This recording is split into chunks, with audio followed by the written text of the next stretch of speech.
반갑습니다. 만만한 전기의 김상수입니다. 오늘은 전기기능사 필기 끝장내기 제 두 번째 시간으로 유전율에 대해서 같이 알아보도록 하겠습니다. 유전율이란 전기장에서 유전 분극을 발생시키게 하는 정도를 나타내는데요. 자, 여기에 플러스 Q 전하와 마이너스 Q 전하가 있다고 하겠습니다. 우리가 전기가 흐른다는 것은 전자의 이동이라고 했는데요. 전자의 이동이 있으려고 하면 두 전하 사이에 전기력이 있어야 됩니다. 전기력이란 두 전하 사이에 작용하는 힘을 말하는데요. 이때 플러스 Q 전하에 전기력선이 갑니다. 전기력선은 플러스에서 마이너스로 가게 되어 있는데요. 이 전기력선이 갈 때 어떤 공간에 매질이 있는데요. 매질이라는 것은 어떤 물질을 말하는 건데요. 공기일 수도 있고요. 나무일 수도 있고 유리일 수도 있는 거죠. 이런 매질을 관통할 때 이 전기력선이 이 매질 안에 중성 상태로 있는데 이 중성 상태에서 플러스 Q 쿨롱에는 마이너스 전하들이 그 다음에 마이너스 Q 쿨롱에는 플러스 전하들이 이렇게 나뉘게 되는데요. 이거를 유전 분극이라고 합니다. 이 유전 분극 현상이 나타낸 것을 우리가 유전율이라고 하는 거죠. 그러면 이 전기력선이 가면 이 분극 형상이 크면 클수록 이 전기력선이 플러스 Q에서 마이너스 Q로 가는 전기력선의 숫자가 작아지겠죠. 그렇게 되면 이 두 전하 사이에 전기력의 발생도 작아지고 전기의 이동도 작아진다라고 볼 수 있겠습니다. 그렇게 되면 전기가 흐르지 않게 되는데 우리가 이렇게 전기가 흐르지 않는 것을 뭐라고 하죠? 네, 부도체라고 하죠. 도체는 전기가 잘 흐르는 거고요. 여기 아니부자를 써서 전기가 안 흐르는 정도를 나타내는 거죠.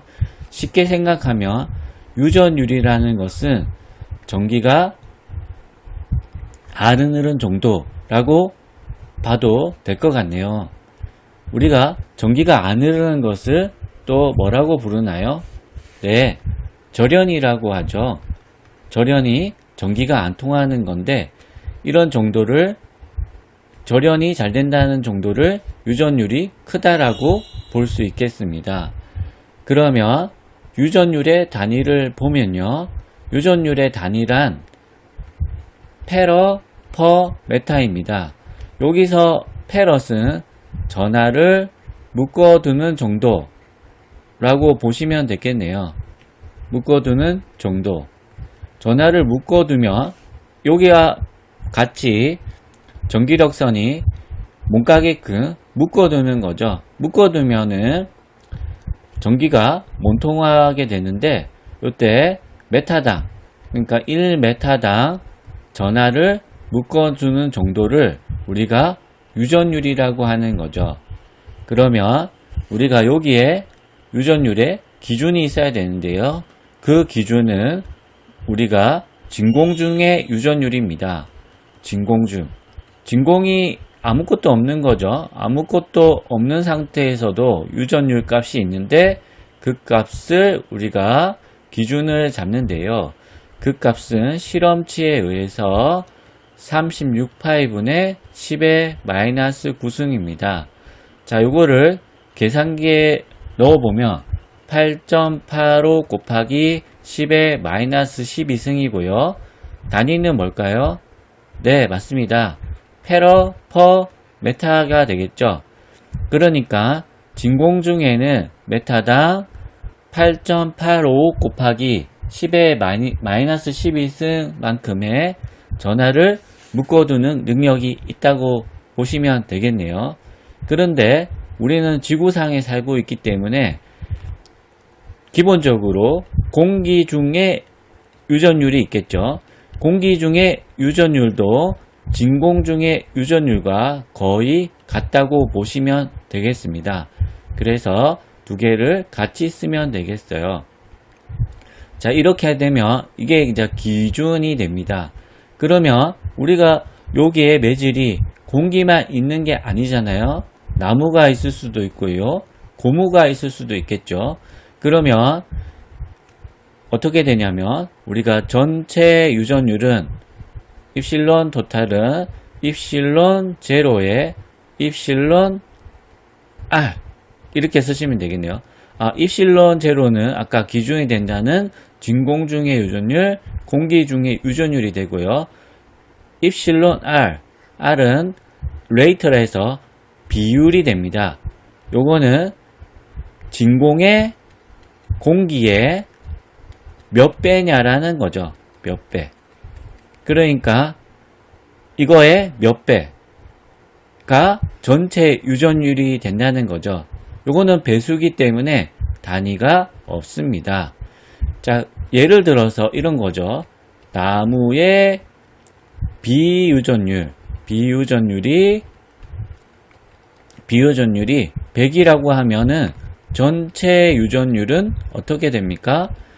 네, 그렇죠. 공기 중의 유전율이 8.85 곱하기 10의 마이너스 12승 곱하기 100 하면은 우리가 전체 유전율은 8.85 곱하기 10의 마이너스 10승 페러 퍼 메타가 되는 거죠.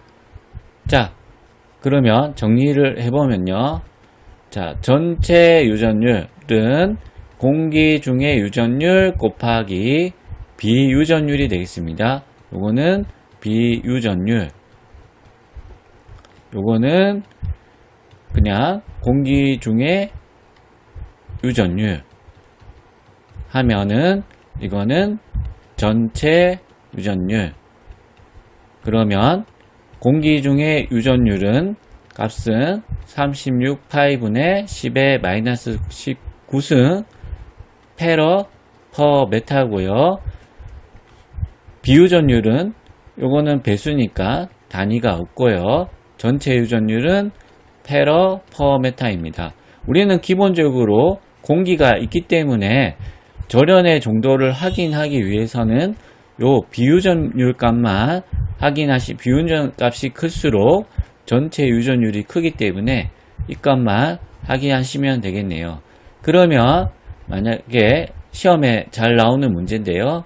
공기 중에 비유전율은 얼마일까요? 공기 중에 비유전율은 만약에 2 곱하기 x는 2라는 공식이 있습니다. 그럼 x라는 값의 답은 뭐가 됩니까? x는 1이죠. 맞습니다. 이것도 마찬가지로 공기 중에 비유전율은 1입니다. 그러니까 비유전율은 넘어가면 공기 중의 유전율의 전체 유전율을 나누는데 이게 공기 중의 유전율과 이게 공기 중의 유전이니까 당연히 같아지니까 1이 되는 거죠. 자, 이렇게 하면 우리가 유전율에 대해서 간단하게 봤는데요. 이것을 알아야지 우리가 전압을 이해할 수 있을 것 같아서 제가 먼저 유전율에 대해서 말씀을 드렸습니다. 그러면 오늘은 여기까지 하겠습니다. 감사합니다. 구독과 좋아요 남겨주세요.